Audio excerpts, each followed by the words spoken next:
Conference ने आज एक प्रेस कॉन्फ्रेंस बुलाई थी उनके जो पार्टी ऑफिस है यहाँ श्रीनगर प्रेस कॉलोनी में।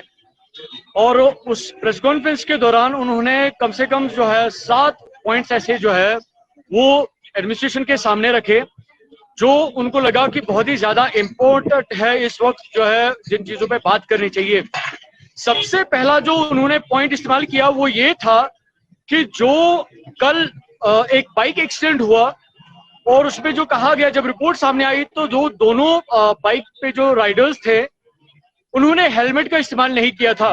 इस हवाले से उन्होंने ये कहा कि ये ट्रैफिक पुलिस की जिम्मेदारी बनती है कि वो जहां पे भी इस तरह के किसी भी बाइक राइडर को देखती है जो हेलमेट का इस्तेमाल नहीं करती, उसको वहीं पे जो है पकड़ा जाए। साथ साथ उन्होंने ये भी कहा कि ये अब सिविल सोसाइटी की भी जिम्मेदारी बनती है कि वो भी अब इस इशू में जो है अपना योगदान दें, ताकि ये जो अब मेस क्रिएट हो गया है कश्मीर में, खासकर जो इस वक्त यंगस्टर्स की जो अमवात है वो होती है, खासकर जब बाइक राइडिंग होती है वहां पे ये रिपोर्ट सामने आती है। साथ साथ उन्होंने इस बात का भी जिक्र किया कि जो नौजवान है कानून का जो है पालन नहीं करते, जिसकी वजह से उनको अपनी जान गंवानी पड़ती है। इसके बाद जो उन्होंने पॉइंट जिक्र किया वो था जब लेफ्टिनेंट गवर्नर ने उनको दावत पे बुलाया था चाय पे, तो उन्होंने कहा कि जो सबसे ज्यादा जो बातें हुई वो अमरनाथ यात्रा के इंतजाम को लेकर हुई। उन्होंने इस बात को जो है शेयर किया कि अभी अगर अमरनाथ यात्रा को लेकर जो एडमिनिस्ट्रेशन है इतनी ज्यादा संजीदा है और जो इकदाम है बहुत ही ज्यादा सख्त जो है तौर पर वो किए जा रहे हैं और इंश्योर किया जा रहा है कि जो यात्री है उनकी जो सेफ्टी है उसको एक प्राइमरी जो है लेवल पे देखा जाना चाहिए। लेकिन जो नेशनल हाईवे पे कुछ लोगों का ये मानना है कि उनको सफर करना पड़ता है। इस पॉइंट के साथ साथ उन्होंने बहुत सारे जो पॉइंट्स है वो शेयर किए। हम अभी आपको अभी लाइव जो है वो कॉन्फ्रेंस अभी दिखाते हैं कि देखते हैं उन्होंने इसमें क्या कहा। हजरत शुक्रिया आपका बहुत शॉर्ट नोटिस पे यहाँ आने का। कुछ इश्यूज हैं बहुत ही बर्निंग जो इस वक्त खुसूसन हमारी रियासत के और बिलखुसूस कश्मीर वादी के। सबसे पहले आपके माध्यम से हम जो कल इधर कुपवारा में जो बाइक एक्सीडेंट हुआ है जिसमें 2 जानें चली गई हैं एक ही घर की, हमारी गुजारिश तमाम पेरेंट्स से होगी, पहले अल्लाह उनको मगफिरत करे और उनके घर वालों को हिम्मत बख्शे कि उनका वो सदमा बर्दाश्त कर सके, मगफिरत करे उन्हें। यहाँ पे ये एक मेनेस अब बन गया है स्टंट बाइकिंग, और शायद अब सिविल सोसाइटी को सामने आना पड़ेगा। जहां जहां आप ये देखें ऐसे बच्चे बिना हेलमेट के बाइक्स पे तेज रफ्तारी से और बाइक्स को घुमाकर दाएं बाएं, उनको हमको लगता है कि जो जो जहां पर हो वहां पर उनको रोका जाए सिविल सोसाइटी की तरफ से, शायद कुछ जाने बचे। नंबर 2, ट्रैफिक पुलिस पे, हम सब पे, सिविल सोसाइटी पे भी, सियासतदानों पे, हर किसी पे, डिस्ट्रिक्ट एडमिनिस्ट्रेशन पे, ये हम सब की जिम्मेवारी है। जहां भी किसी बाइक को देखा आपने, आप लोगों के भी, भाई हेलमेट के बगैर नहीं चलेगी बाइक। आपके पीछे भी जो बैठा होगा उसको भी हेलमेट लगाना। नंबर 2, हम कुछ दिनों पहले जो लीडर्स थे यहां की सियासी जमातों के, गवर्नर साहब से मिलने गए थे उनके बुलावे पर, और वहां पे बातें हुई यात्रा के मुताबिक, बहुत सी चीजें डिस्कस हुई उनके साथ, बहुत से सजेशंस दिए गए। मगर मुझे अफसोस है लेफ्टिनेंट गवर्नर साहब, अभी भी बराबर आपके काजीगुंड से लेकर यहां तक पांचशोक तक बीच में जो आपका अनंतनाग का एरिया आता है वहां पर जबरदस्त कदगन लगाया गया है। हमने, सिविल सोसाइटी ने बहुत शोर उठाया कि फ्रूट की ट्रक्स, वेजिटेबल की ट्रक्स, यहाँ की जरूरियाती जिंदगी की गाड़ियां जो उसमें चीजें होती हैं उनको भी रोका जा रहा है, और आपने कुछ एक्शन लिया है और बहुत जगहों पर उन बसेस वगैरह और उन अपने इन ट्रक्स को क्लियर किया जा रहा है, उसके लिए शुक्रिया। मगर चूंकि हम होस्ट्स हैं, यही बात गवर्नर साहब से, लेफ्टिनेंट गवर्नर साहब से हमने सब ने कही थी, Kashmir is the host for the यात्रा। और हमने आज तक इवन इन द 90s ऐसी सिचुएशन नहीं देखी है कि इस तरह से यात्रा को कंडक्ट किया जाए।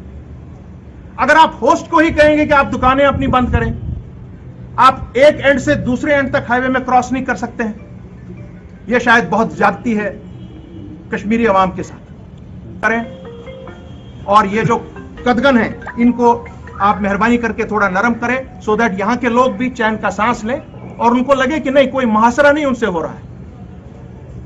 मैं अपनी दुकानें बंद नहीं कर सकता हूं 40 दिन के लिए, मैं घंटों रुक नहीं सकता हूं रोड्स पर, जमा तलाशी नहीं हो सकती है मेरी रोड्स पर। 90s में भी इस तरह से नहीं हुआ था, जब उस वक्त की हालत बहुत ही अबतर थी आज की हालत से। उसके बाद तीसरी सबसे इंपॉर्टेंट चीज जो आज है, ये जो ऑर्डर निकला है कि आप तिरंगा हर किसी घर पे लहराइए, ये शायद कश्मीर, जम्मू कश्मीर में ही ये ऑर्डर आज निकला है।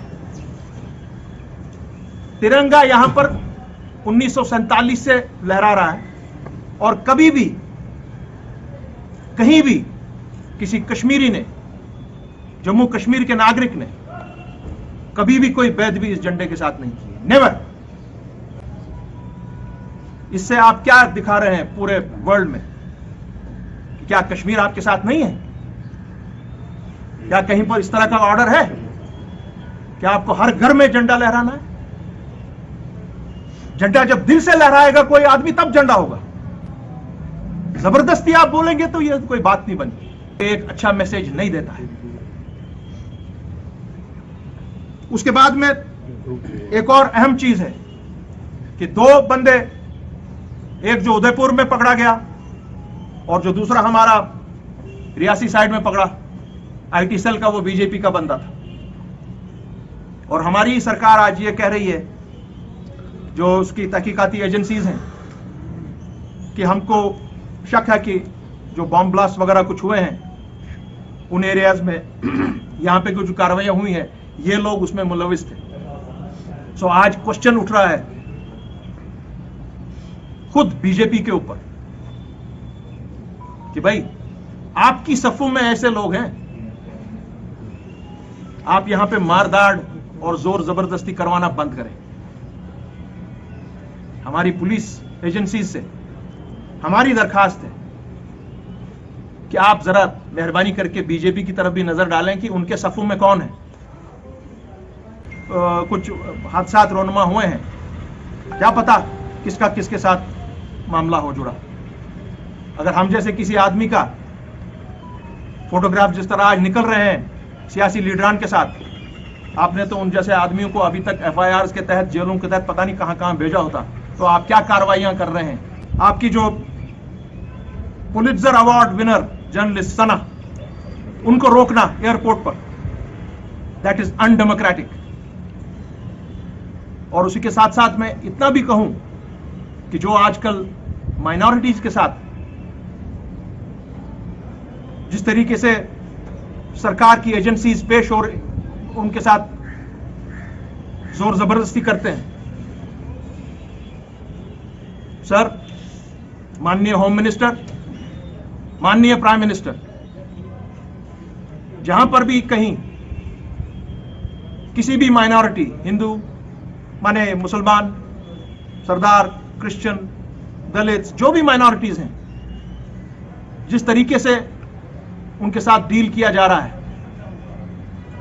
और अगर कहीं पर कोई जान जाया होगी, कहीं पर कोई आप और ऐसी कोई कार्रवाई करेंगे, घरों के घर तबाह जाएंगे, तो यह जिम्मेवारी direct home minister of India और प्राइम मिनिस्टर पे अब आ जाती है। हमारी जो ट्रेड बॉडीज हैं, जितने भी फेडरेशंस हैं, वो